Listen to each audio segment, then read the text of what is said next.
Ladies and gentlemen, welcome to another episode of the On Soccer podcast. Today we have a very special guest, and I guess just to preface this, it's good to give a little bit of context just about like how I got into soccer, because that sort of helps explain like our guest and the role he's played for me. So growing up, just like the suburbs outside Atlanta, Georgia, when I was very young, no soccer supporters, no one at all. It's just growing up, it was me alone. And as I became older and older, I noticed more of the fan groups. Atlanta United formed. We started getting like community groups that were very into the game and social media coverage and even mainstream coverage of the game.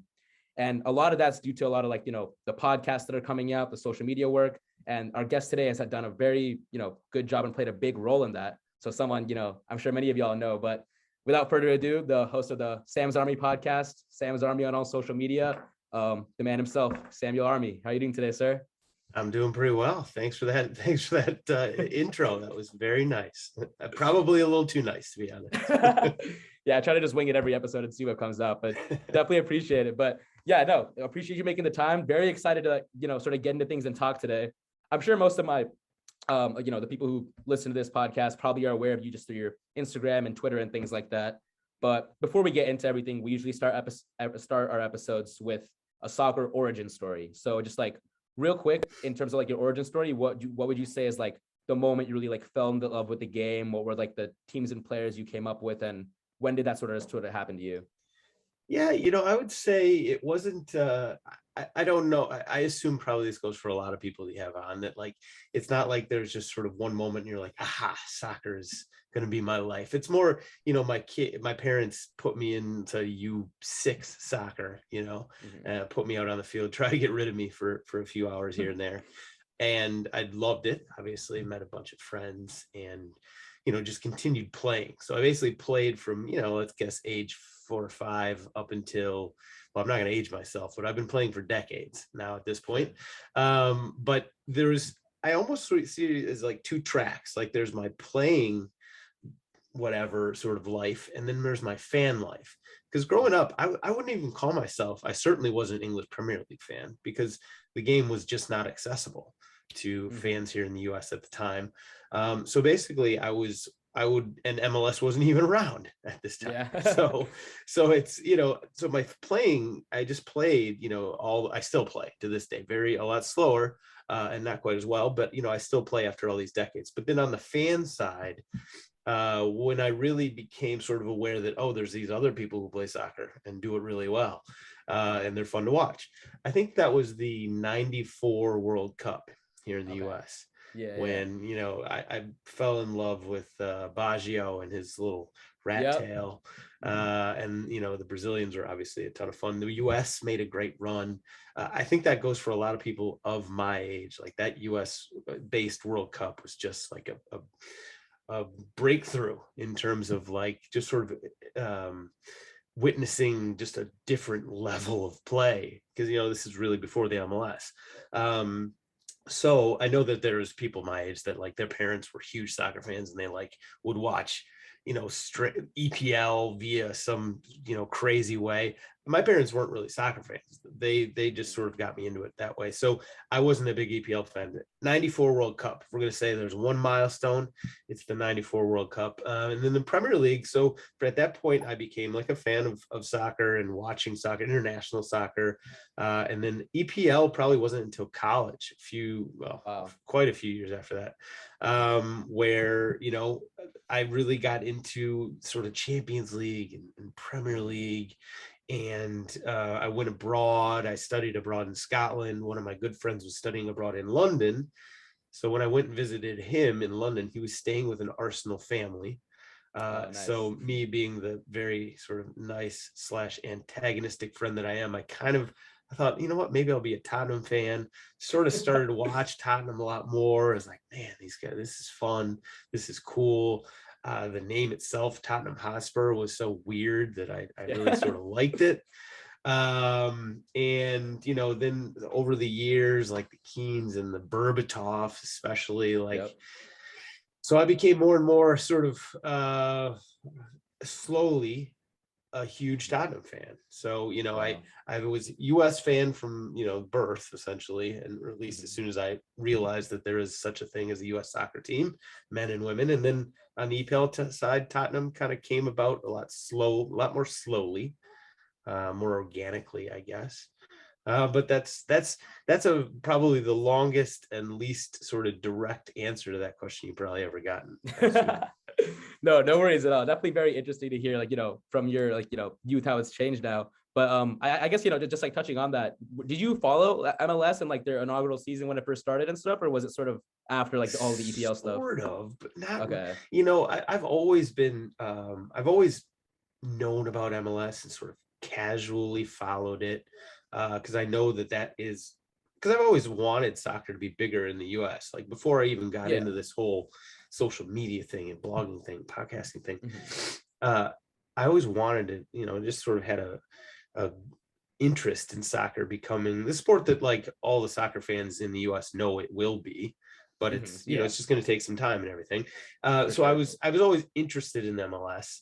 But I was from Madison, Wisconsin, and from Oh, Wisconsin. nice. Okay. Yeah. So I wasn't like, there was no MLS team in Milwaukee. There was no team in Madison. There was no team in Minnesota. The closest team would be the Chicago Fire. But I didn't really have any connection to Chicago until I moved down here.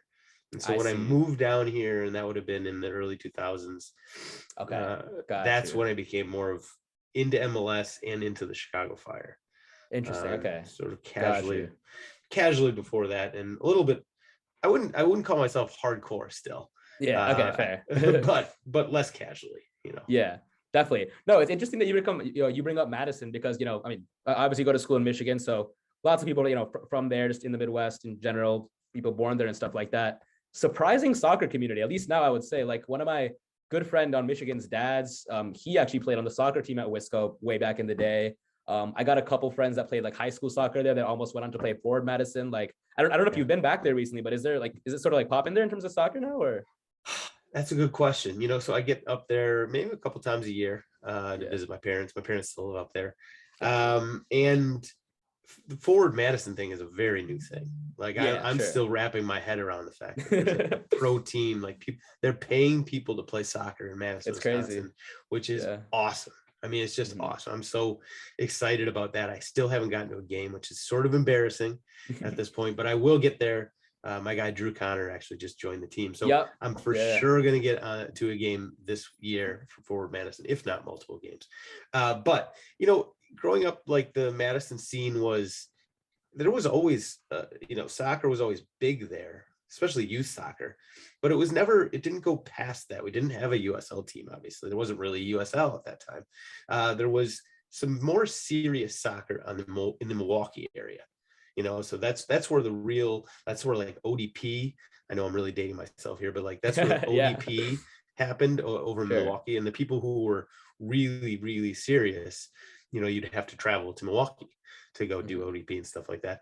Madison, it was a little bit different. And I think it's gotten a lot bigger. Like Wisconsin, the team, Wisconsin Badgers were a very big program. They won a national championship, I believe, when I was growing up under Jim Laudner, who actually I think is on the coaching staff at Forward Madison these days. Oh, wow. Cool. Yeah, nice little connection there. But I think it has grown exponentially. And the fact that they now have a pro team in Madison is just so huge. I think that's really going to just sort of open up doors and open up windows in people's brain. Little kids, like growing up, I never really even thought that'd be possible, and now it is. And people can have that, little kids can have sort of those aspirations and those goals. Oh, I can grow up, go to school, and then go play for Forward Madison. So that's such a cool dynamic that I wish I had, but I'm just happy it's here now. Exactly, definitely. And like the development of the game, especially in the Midwest, is definitely something I want to touch on as we get more deeper in the pod. But so we talked about how like you first got interested in the game, what when you got into MLS, Premier League, stuff like that. I can obviously tell you're a guy that likes having banter. You very much have passion for the game.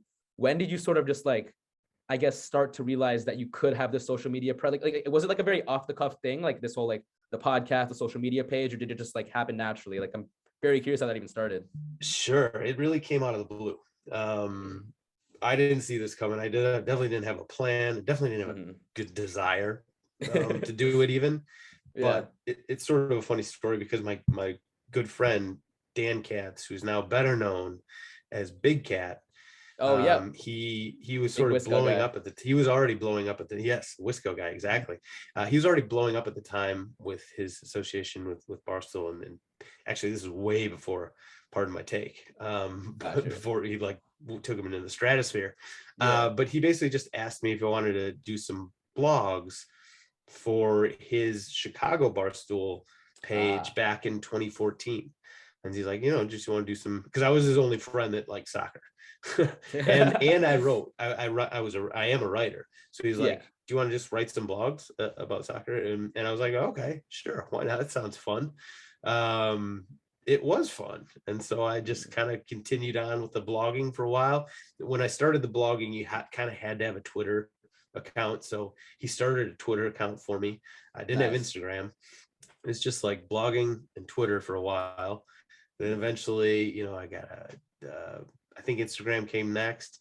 Then the podcast came next. It's just sort of been a slow build. I mean, I think that if I was a smarter sort of business person type thing, like I'm sure I could be doing all these things and a lot more already, but I'm not, that's not me. I'm just sort of like, Yeah, I understood. just want to share my love of soccer with other Sure. people. And so it's sort of been a very slow build.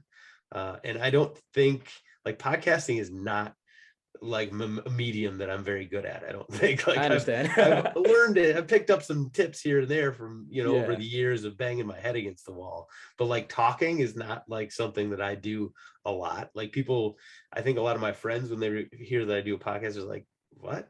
Like, that's weird because you don't really talk Really? that much. Oh Yeah, yeah. yeah. I'm not a, I would have thought the not really a opposite, talker. honestly. Interesting. No, no. And I'm like a idiot savant with soccer. Like I can talk about soccer all day, but Yeah. anything else, I'm just sort of like a one-word answer type guy.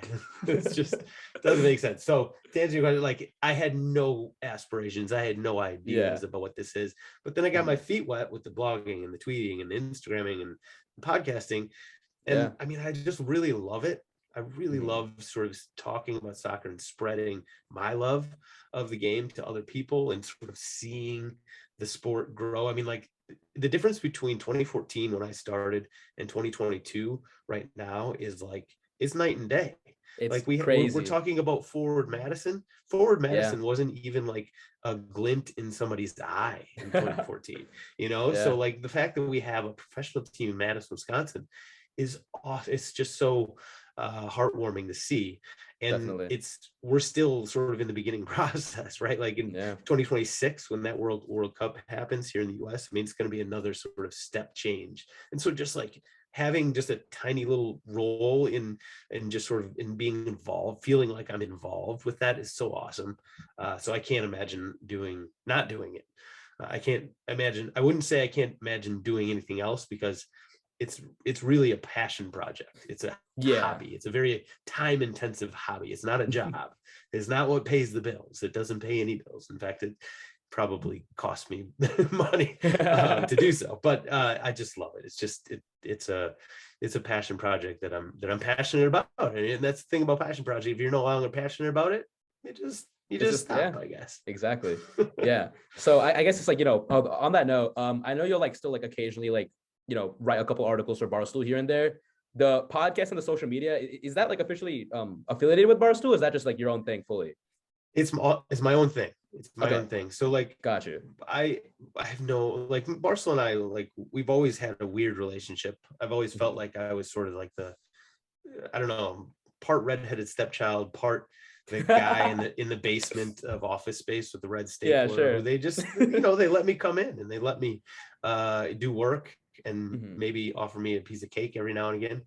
Mhm. And so I've never really been sort of part and parcel of the Barcelona because soccer really has never been sort of Yeah, their main thing. And then more recently, I think that we've sort of gone in different directions with our content and stuff like that. And so they, totally. just as of like say a month or two ago, I finally was given sort of exclusive, whatever, I was given ownership of the Mhm. podcast. It was sort of, it's mine now. So like my relationship with them is pretty much like it always has been. Sure. But I'm going in my own direction with with this stuff and trying to do my own thing and try some new things and put myself out there and everything a little more. So it should be fun. I still have all my relationship. Like Dan is still like one of my best friends. Yeah. All the guys and girls in men and women, I should say, in the HQ, like I've got a lot of good relationships there. There's no hard feelings or anything. It's just, I'm just going to try and do my own thing, I guess is the Yeah. short and sweet answer. No, I totally understand that. And I guess the reason I sort of bring it up is, I know obviously like, within Barstool and yourself, there's, obviously like, very much differences in production and, various factors like that. But one thing that sticks out to me about Barstool as a company is I feel like they were one of the first like sports pages out there, like, like the Bleacher Report, stuff like that, like that really took like this soccer thing and just like went full steam with it. Cause like, I feel like I see no other pages posting about like, if the college soccer final is on, Barstool will post about it, or they'll make a point to, they'll post like the MLS videos, stuff like that. So I don't know, like I guess it's like working with those guys. Did you sort of like get that idea that they were trying to reach this untapped soccer market more than other places, or was that not really the case with you think? I don't know. I think Okay. I think the soccer was always I don't know what to say. I don't know how to exactly explain it, but like soccer, it's content, right? And Barstool is all about content, whatever draws eyeballs. And so there's so much soccer content out there, and there's so many people that do follow soccer that I do think Barstool, they give the people what they want. And there's so much cool stuff happening in the soccer world that I think soccer has realized that. And, we don't always, I would say, cover it in the same way. Like there's somebody who will cover a soccer event or whatever in a way that sort of strikes me as that like an actual soccer fan. I'm kind of like, I don't really like the way you went with that. But at the same time, I do understand that like, listen, it's getting soccer out there. It's getting it more in the mainstream and putting it in front of more people's eyeballs. So I just sort of, I get that it takes time. And I wouldn't say that soccer it's not like on the same level of football and basketball and baseball, hockey even, especially in the eyes of Barcelona, it's not there yet. For sure. And I understand why. I mean, if it was, soccer doesn't make the kind of money that those other sports do. And so if it did, Barcelona, like I said, they're willing to give the people what they want. So as soon as there's enough people who are willing to, follow it and pay money for sort of that sort of thing, it'll be bigger. Sure. Definitely. Yeah. Well, definitely very interesting just to hear about like, the origin of the account, how you sort of got into the game and, where that really like started from. I guess now just transitioning more into like, the nitty gritty of like, US soccer, MLS, it's like, general themes with that. So we like briefly touched on it earlier, but like obviously you're from Madison, transitioned into a Chicago Fire fan later on. Were you like paying attention to the game much when they had their like, early, whether it's like MLS Cup final appearances, they had like a couple of US Open Cups, early 2000s, right? I don't know if you were into it then or not. I mean, I can't like they made some playoff runs. They may have won a US Open Cup or something. I was aware of it. I think that at that point I was still like out there playing soccer enough, like 4 or 5 times a week, where I was just like, I'm going to focus on. I wouldn't even call myself a real hardcore soccer fan until I got like too old and too fat and too slow to be playing like that much. As soon as I wasn't playing like 4 or 5 times a week, I was like, well, I still love soccer. I got to do something with soccer. And so then I ended up just watching soccer, more than 4 or 5 times a week. So it filled that void. So I wouldn't say that I was a hardcore enough Fire fan to really sort of enjoy those good times, the good old times with Chicago back in Fire. the day. There's been some lean years, quite a few of those lately. But yeah, hopefully we're moving in the right direction. Yeah, for sure. So wait, so are you located like in the city of Chicago itself, like your Soldier like field, or? Yeah, near North Side, Lincoln Park. Sure. Okay, got you. No, Lincoln Park. Yeah, got you. So the reason I asked, Wrigley and downtown. Got you. Yeah. So the reason I ask is like, obviously like from Ann Arbor, Chicago is a very popular spot where it's like, whether it's like spring break or whether if there's like some break or some long weekend or something coming up, people would just like go to Chicago for a couple of days. Like we like have spent many weekends there. Love the city, and I guess the thing that sticks out to me about it is like, first of all, great people, great food, but also very diverse. Like we went to like an area with like, it was like a very diverse community with like, there was like art everywhere. There was like big Hispanic community where we went. So very good Mexican restaurants, things like that. Very good passion for soccer as well. And I've noticed overall that like the city is like a U.S. soccer, like the headquarters, everything is there. Yeah. There's like a big following in the city. It's just always been so weird to me that in a city with this much diversity, this much passion, that the Fire just like isn't getting those like Atlanta United, Austin FC type crowds, passion. I'm curious to know from your perspective, from someone who's from the city, someone who like watched the games, what has like the Fire from like an organizational standpoint not been doing to really attract the fans, to attract this passion? Because it seems like a no-brainer to me, but I'm just not sure.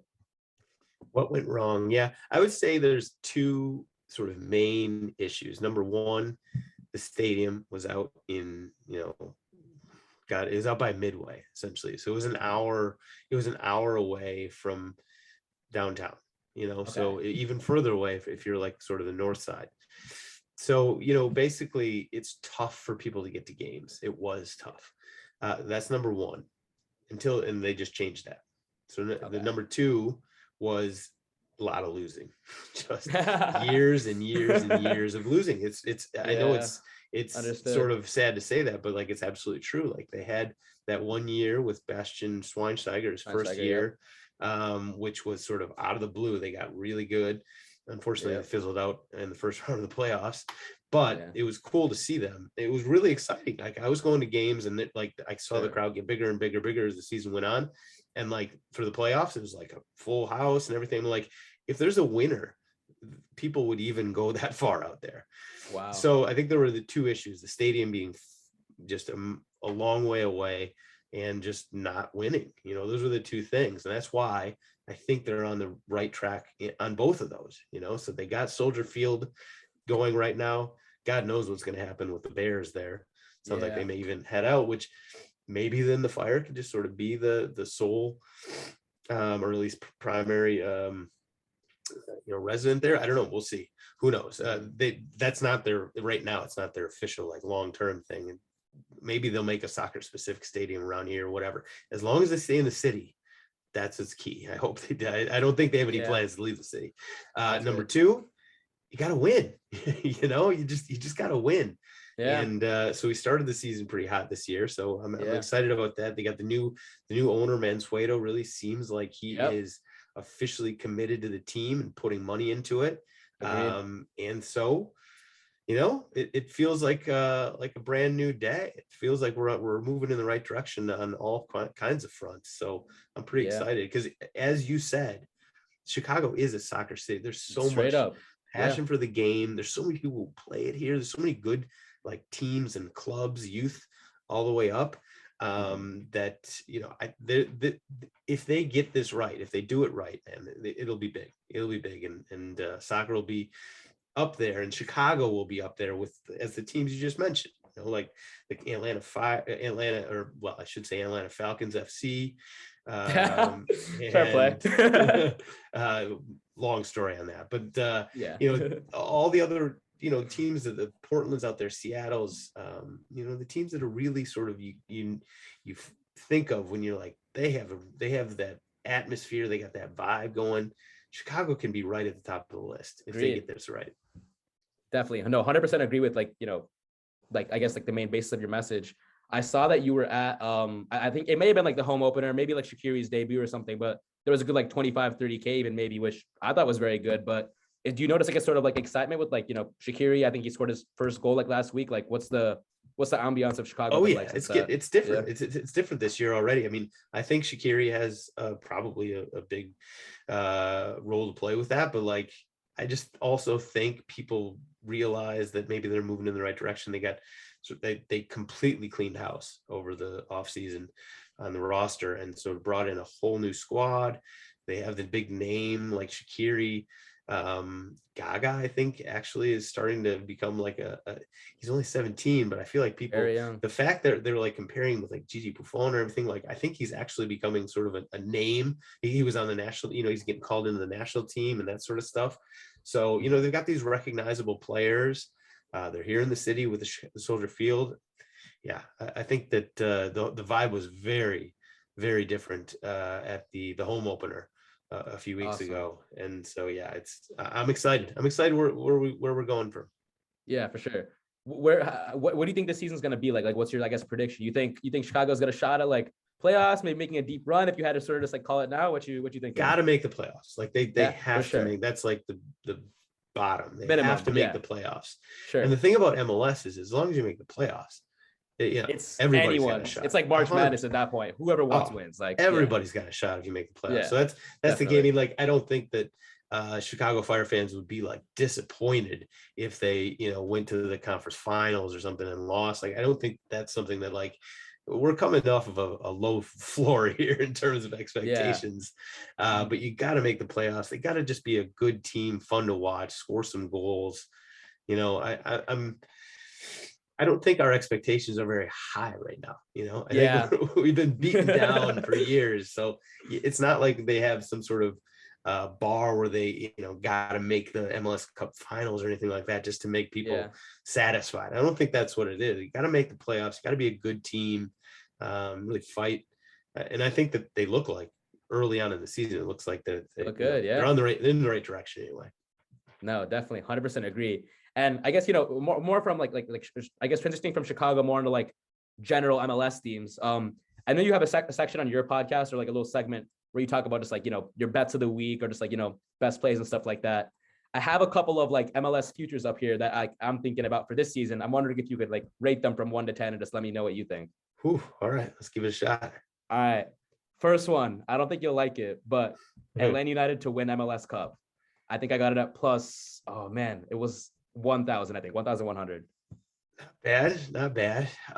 Yeah, I mean, listen, I joke around about Falcons FC just because of that. There's like some shit went down with the club a few years ago. I just didn't really like how they handled the situation. It gets back to the whole Barstool versus soccer versus Barstool thing. Understood, part of the reason why I felt like the need to kind of do my own thing. But I love Atlanta, the Falcons FC fans. Like it's incredible the way they've just embraced the team like that. So when I joke around about it, it's not really that serious. Yeah, fair. And I do think that the team they look back. It's early, but Joseph Martinez is healthy. It seems like they got some good pieces in place. I don't hate the bet. Okay. It was plus 2,200 actually, not 1,100. Oh, that's even better. Okay. Yeah, much better. So I put it at the beginning of the season. So yeah, I got that one. And then this next one, I was stuck between two strikers for top scorer for this season. I didn't know if I should choose Vela or just go with Joseph Martinez and stick with the A. But in my gut, I just felt that Vela right now, the odds are only plus 400. So nothing crazy, but I feel like he's just got it this year. I don't know. I was thinking about what do you think about that one? I think he's probably the odds on favorite. Yeah. I think I took a flyer and said Joseph Martinez coming into the season. Fair. So I can't hate that. Sure. But just in terms of like who probably will have Velas, I mean, that guy's he's next level. Yeah, definitely. And then, this was not an MLS bet. This is actually for the game tomorrow, and the episode won't be out before then. So I guess we'll see when this comes out if it worked out. But for USA Mexico, I just took simple USA money line. USA draw no bet was plus 210. You have any bets for the game? What are you thinking? So, and we talked about this on the Sam's Army podcast as well. Obviously, I mean that's the biggest thing going. I admitted that I have a hard time seeing the U.S. get a result in this game. I partially think that's because Greg will put out a rather conservative lineup and, try and keep the score close and, maybe try and nick a goal on a set piece or something like that. And, you never know. It can happen. Acosta's been a free kick magician lately. So maybe he can connect with, Zimmerman's big old forehead and we can make some magic happen. My guess, though, just like if you actually put a metaphorical gun in my head and said, like, what do you think is going to happen? I do think we'll probably lose a close game. We'll keep it tight, but we will lose. So I'll stick with that. I did talk myself into liking the U.S. more as the podcast went on. Yeah, but that's how it goes for me always. Right. I can talk myself into anything. Yeah. Give me enough time. But I don't know. I have a hard time. I would be ecstatic if we can get a result. I mean, if we can get a draw in the game. Oh, that'd be amazing. We'll be in such a much better position heading into the Panama game. Plus the vibes will be so much better than if we go down to Mexico and get our asses handed to us. like the vibe is not going to be great in Orlando. Everybody's going to be nervous. The Berhalter out crew is going to be out in force. Yep. So yeah, I really just hope they put on a good performance, I guess. No, fully in the same boat as you. Pretty crazy occasion because it's the last game in the Azteca for a while. That looks like it's going to be US Mexico. So I don't know. I'm hoping the boys go all out that day. But I guess just like more onto USMNT teams as a whole. I don't want to get too specific on games because this episode will probably come out after the qualifiers happen this week. But just in general, I'm wondering what are some like unpopular opinions that you have about the team, whether it's players, whether it's, you know, tactics, just like anything specific like that you are very passionate about, but people maybe give you like a hard time for. Well, I will say you can pretty much say any opinion, like, okay, yeah. And somebody is going to come at you and call you a cuck for like, you know, like I said that John Brooks, I'm fine with John Brooks not being called in to the squad for this window. Sure. And man, people on that's Instagram, an unpopular one, man. That's a tough one to have right now. Hard. And it's just like, I get it. I mean, I understand. I can understand both sides of the argument here, but like John Brooks has not played well for the U.S. men's national team for a long time. It's not just that true. Like, it's last not window. False, yeah. So like, you can say anything. Point being, you can say anything, and you are going to have somebody at your neck on Twitter. You know, definitely. So in terms of like the most unpopular opinion, I haven't been Greg out. I haven't been a huge Greg like sort of fanboy either. I'm in the same boat, somewhere in the middle. And what that means is that you catch it from both sides. Exactly. You know, it's just like you got the Greg out people being like, or Berhalter out people being like, oh, you're such a fanboy. And then you got the fanboy saying that like you got to support the guy, you know, you got to support the team. You got to like he's won these trophies. He's beaten Mexico 3 times in a row. We're doing fine in qualifying. And it's like you just sort of catch it from both sides anytime you bring up Berhalter. So I think the most unpopular opinion I have is that like I'm sort of in the middle of a Berhalter out versus, you know, Berhalter is the next Jose Mourinho. Yeah, no, that's definitely a good one. I like that a lot. On that topic though, I will say if Jesse Marsch pulls through at Leeds, would not be disappointed to see him come here for 2022 or 2026 probably, honestly. But hey, we'll that one's got time, so we'll see what happens. But yeah, so I guess last question was just with USMNT before we go on to some quick hitters about your pod and then back 4 quiz. I think so. This may be controversial. I think for USMNT, most debated position maybe the number 9. Would you say so? Probably, yeah. I mean, like there's probably a lot of debate about keeper too, but yeah, fair. Maybe not for this window. I think for this window especially, I think striker definitely the touch point. So here's the question: as an honorary member of the Strikers Union, what are your thoughts? Who do you think? Like you know, we've got like Sargent, we've got PFOC, tons of options. Who's really caught your eye in this qualifying window? Because before you answer, I'll just say for me personally, I'm just so lost on this debate. I feel like people are so on and off so often. I just can't decide. So curious to hear what you think. I consider myself actually to be the president emeritus of the Goal Scorers Union. I apologize for that. I don't even know if I can consider myself a member at this point, although, you know, I'll score a goal, odd goal here and there in, you know, in rec league soccer. But yeah, this is a really tough one because nobody has really grabbed the position and made it theirs. The person who's come closest was Ricardo Pepi.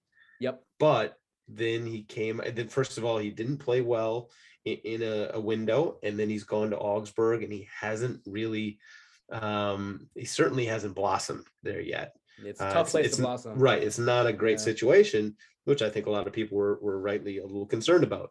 So, you know, in terms of who I go with, I guess there's 2 answers to this: short term and long term. I think long term, and this might go to your earlier question about unpopular opinions, I still think Josh Sargent is a guy that like people probably have forgotten about at this point.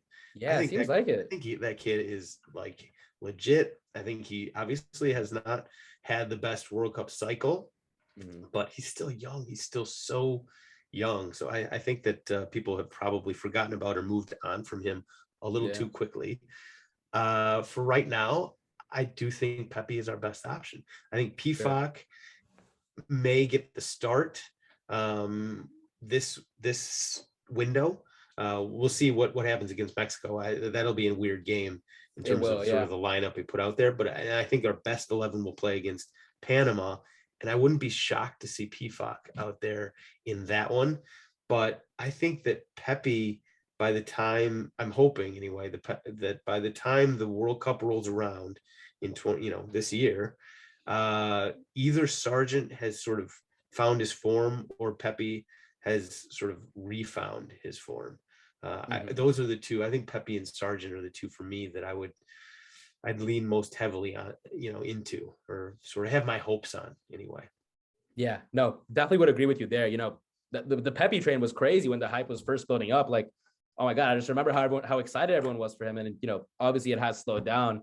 And with Sargent, just so interesting because he has what it takes to be a top striker. Like, this man's at Norwich in the Premier League. That's like, got to be one of the most competitive leagues in the world, if not the most. So, but like the production just like, I guess, hasn't ever really been on that elite level for the US, which, he's young. It's understandable. We can give him time and see what happens, but it's just a very interesting debate to me. So we'll see what Greg Berhalter ends up choosing, but it's been a problem for the US for years, to have that 9. So even when we had it in Josie Altidore, he was never healthy.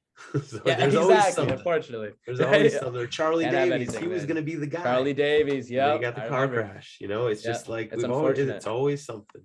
Yeah. But yeah, hopefully, if I'm buying stock, I'm buying stock in Sargent Pepi. Okay, that's a good one. I like that. Okay, so we've talked about how you got into like podcasting and social media, general opinions on MLS and the men's national team. I guess before we go on to the back four quiz, just a couple of just like quick hitter, just like curious questions I had about your experiences like in the media world and with the podcast. So I guess firstly, I know you've interviewed like a lot of cool people, whether it's players, people working media, stuff like that. What's like one interview moment that you were really just like, wow, like this was a great guest to have, or like this is like probably like one of the coolest like experiences that I've had just like talking with this person. Like, does anything stick out for you? Yeah, there's a couple. Like, honestly, there's been a lot, so it's tough to distill them down to just like one or two, but like I'll try and do that. Like, the funniest interview that I've had, like bar none, was Justin Meram.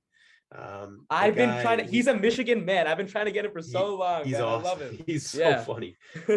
He's got some stories from like his time with the Iraqi national team. With the sort of his time with Orlando, and then like after Orlando, and sort of the fans and his interaction with the Orlando fans. Yeah, exactly. Like, he just has some stories that were hilarious. That's probably the funniest. That's awesome interview that I've done. A couple other ones, like, I mean, like some of the cooler ones that really stand out to me are like when I've talked to guys that I would watch growing up. Like I did, there's this Soccer Town USA documentary that actually one of my podcasts, the guys who did the podcast with me, Tommy McCabe, his dad, I believe, was basically he was the guy who did the documentary. He put it together. It's about all these kids at the time, they were kids from New Jersey growing up, and so like the John Harkes, Tab Ramos, and Tony Miola were sort of the focus of this documentary, because they were all from the same little town in New Jersey. Wow. And so when that documentary came out, I was able to have Miola and Harkes and Ramos on the podcast, and like that was like sort of, that's awesome. In terms of like caught in deer in headlights, whatever moment, or starstruck. I mean, that was like individually they were all really cool, and like I'm sure I'd probably be kind of caught in headlights if it was just sort of one of them, but all three of them together, I was like, I don't even know what I'm doing here, like, because I just remember, like cool. The 1994 World Cup. That's sort of when I came and became a soccer, not just like a little, puke soccer player. Like I became a soccer fan, and talking about them and their experiences at that time going into that World Cup, that was really cool. So that one really stands out. I've talked to Ian Darke. He was a really cool guy. Ian really Darke, nice guy. Classic, yeah. He was so funny. Such a nice guy. And there's been so many of those types of interviews. So I'll instead of like trying to rank some of the ones, because like I've had so many interviews of younger guys Yeah, fair. that I can't really rank those so easily, because I love everybody who comes on the podcast. For the most part, they're all like really cool. The fact because one thing we haven't really got into is the Barstool versus soccer thing, which it's a weird dynamic. The soccer world does not like Barstool. Barstool True. it just hasn't really respected soccer over the years. So I was sort of this weird middleman who's sort of caught in the middle, like mommy and daddy don't fight, Yeah. and mommy and daddy still fight. So Mhm. it was a weird little dynamic. And so everybody who sort of ignored that piece of the puzzle and sort of came on to the podcast and sort of would interact with me on social media and all that stuff, in spite of sort of some of the things that were said about me and about Barstool and stuff like that. I really respect pretty much anybody who's ever done that. So Sure. I have love for pretty much everybody who overlooked all that noise and Mhm. nonsense that is at the heart of that Falcons FC little backstory. That Yeah. the Grant Wall throwing me under the bus and calling me a racist and sexist, and Falcons FC, deleting a podcast that I was on because of it. That's the short and sweet explanation for that. But everybody who just ignored all that noise and basically like understood what I am all about and everything and came on the podcast, like I will forever respect and appreciate them. No, definitely. Very cool to hear the amount of like variety, I guess, because you go from like USL players to people like Ian Dark, who are on a completely different side of the game. Like, definitely very cool to hear, and very inspiring for me because that's what I'm trying to do. So very, very cool to hear. But Absolutely. Yeah, there's so much out yeah, there too. Like I've talked to so like much. a guy, like a player care guy from the UK, Yeah. who it was so cool to hear some of the stories you like. And then you could talk to like the women's players and like some of the stories they have about like Lola Bonta was talking about, like there's the really crappy situations at various clubs that she's played at, and like the lack of respect that the clubs get has been shown. Hopefully it's on the way up, but like just all the stories that are sort of around and within the soccer world, it's cool to talk to people and get their interesting, unique perspectives on it. That's what my podcast, and I'm sure that's what you're all about too. Yeah, no, definitely. Very definitely cool to hear, and hope to be in situations like that soon. So, Justin Miriam, if you're listening, answer my Instagram DMs, man. Yeah, I go to Michigan, go blue, come on. But anyway, yeah. I guess last question before we go into the back four quiz. Just overall, general curious. What do you like? I know you've seen a lot of games in your life. What's like the best live soccer moment you think you've seen, whether it's like on TV or in a stadium itself? Oh yeah, that's not hard. There's a couple of Mhm. them. One in particular, it was the Gold Cup here in Chicago. It was at Soldier Field, US Mexico. It was the Benny Feilhaber Oh, game, Fail Harbor, good times. Yeah, Gold Cup final. Landon Donovan scored a PK, and then Benny Feilhaber scored a volley, just a yep, crazy volley. And so this must have been 2007, 2008 ish. yeah, It was me and a buddy, and we had amazing seats. We were on like basically the 50-yard line, I don't know, 20 or 30 rows back. And nice. I think we were the only not only Americans, we were the only US men's national team fans in the Yeah, stadium. It felt like we were just surrounded by Mexico fans. It was crazy. It must have been probably 97% at least Mexico fans. wow. And then we won that game, and like the drinks came raining down, and the Mexico fans around us were all very, very nice, but people who were That's throwing good. full canisters of, I hope it Yeah, was Coke. I just hope it yeah. was Coke. If it wasn't, oh boy. But yeah, Oh that's god. number one. And number two was just recent Dos a Zero Yeah. Oh at yeah. Perfect. Cincinnati. That was number two. That's a slots right in there. The That's two awesome. US Mexico games are by far my best, just most memorable experience as a fan. Definitely very cool to hear. Yeah, that's the one game I've never gotten to go into in my life. Yeah, never like classic US Mexico, which really sucks. But hopefully one day. But overall, very cool to hear about your experience, your opinions on the game, stuff like that. So I guess just to close out now, we'll go into the back four quiz segment we do at the end of all of our episodes. So very simple rules. I just have 4 questions, just like trivia about like your life, stuff that you're interested in. So we'll see how many you can get. Usually people get like 2 or 3 I maybe. was gonna say this is not gonna go well for me. The questions may be kind of tough, so it's totally okay if you don't get them, but we'll see. Okay, we'll start. Which one should we start off with? Okay, I feel like this one may be easy, so like, I'll start off with this one, but we'll see. So I know Okay. this is gonna go based on how hard this is. All right, Okay, hit me with it. so first one is obviously you have a very famous social media presence. Most people know of you, like, the guy with the US soccer memes, like, very famous for that. So I'm wondering if you know, what was the month and year of when you first joined Twitter for the Sam's Army podcast? I do. I think it was May 2014. Okay, so for the Sam's Army podcast, on that Oh, count, Sam's Army podcast. Sam's, Oh, okay, okay, yeah. let me- I should have let me- clarified. let me Should have clarified. restart. Yes, So that okay, was you're that good. was You're good. the Sammy Army Yeah, okay. account. Yeah, different between the two. Ooh, Yeah. okay. See, I had a milestone that I could You had that use because first I knew one. it was right before the World Yeah. Cup. Got you. Wow, this one's tough. I'm gonna say, I guess I actually have another milestone here. So I would say it was probably May 2018. Very close, like a year off. It's August 2017 is what it says on Twitter. God, really? Oh, is Does that surprising? was it? Wait, this is Instagram? This one's for Twitter. When the Sam's Army pod Twitter started. Oh, damn it! Yeah, you know why that was? You know why Yeah. that got started? It Why? was, I believe, it was because I got thrown in jail. My Oh. my regular Twitter account got thrown in Twitter jail. I was see. So like, you made the well, other. Okay. Yeah, I was like, well, shit, what am I gonna do now? So I started another one, and thankfully that one, whatever, it's gone fine. But and thankfully I Yeah. got my other one back eventually. It took like a year. Wow. But shout Oh my out God. Yeah, to they're strict with Erica that, or man. whoever at Barcelona got it back. But thankfully I did get it back.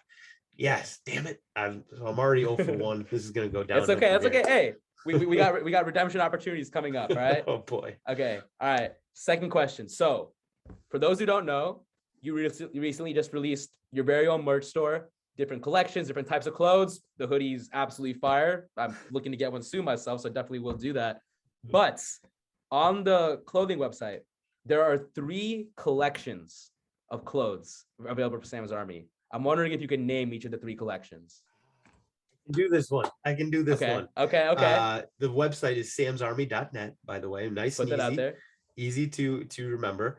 But the 3 I came up with them, and I spent an ungodly amount of time setting this website up. I am so dumb when it comes to this sort of stuff. I literally spent at least 2 or 3 sleepless nights trying to Wow. figure out how to make this Shopify thing. Anyway, the 3 are the Anti-Hater collection, the Dosa Zero Connect collection, and the This Team collection. Yes, sir. Well done. Well done. Beautiful. There we go. Redemption right there. 1 for 4. 1 for 2. I'm going to call it right now. 1 for 4. Before we move on to the next one, though, I'm just wondering, for all the viewers out there, for anyone who might be wanting to cop something, you got a favorite collection or anything from the site, or what's your favorite? Yeah, it's definitely the just the flagship Anti-Hater.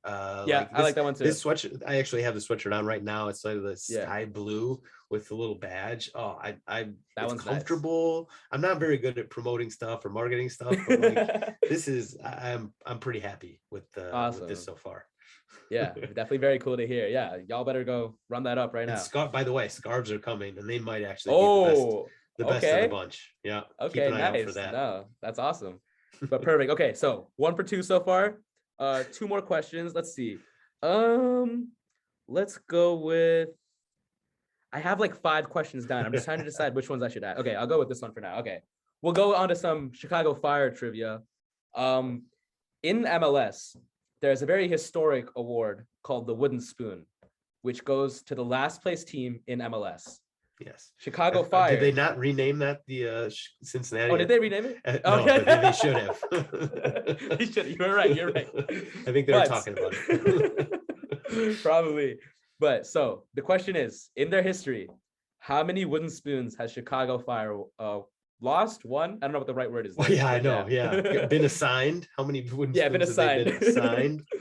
Whew, that's a great question. Yeah. It's definitely it's at least double or tripled in like the last few years. I'll guess. Shoot, I'm wondering if people are gonna shit on me if within the organization if I like shoot too high here. Okay, yeah. Okay, just for your reference though, I think the award or the wooden spoon was invented I think it was invented in 2014. Oh, for okay. your reference. God, if I was gonna say the number, I was gonna say, I felt like you were gonna say a high, really high. Way too high. I'll say 2. There we go. 2015 and 2016, right on the money. Let's go. Shocked. Right, so I'm more shocked than you are, I promise. 2 for 3. I think Grant Wall got 2 out of 3. So this is for the victory. Let's see if you got this. Okay, last one. Okay, I have 2 potential questions. Let's go with. Give me the easy one. I'll slip you some money. The thing is, I don't know which one of these is gonna be easier. Okay, okay. One's a social media, one's a Chicago Fire question. I'll go with the social media one, just because the Chicago Fire one's from like early 2000s. But so, Sam's Army podcast. We're talking about like the podcast account. You're on Instagram under Sam's Army, very popular page, and then you have the Twitter page for the Sam's Army podcast, the one that didn't go to jail, whatever. Yeah. We'll give you like a margin of error of like maybe like 5,000 for this one. But how many followers do you think you have combined on Sam's Army podcast on Twitter and Instagram? I'm glad you gave me that sort of wiggle room there, because there's no way I'd be able to. Yeah, it's kind of tough. Yeah, it's kind of tough. So yeah, we'll give you a little margin of error for sure. All right, I'll say 77. Right on the money, baby. 77.5 thousand. Well done. Let's go. 3 for 4. That's a C right there. 75. Suck it, Grant. No. Ball. No, I'm not. I won't.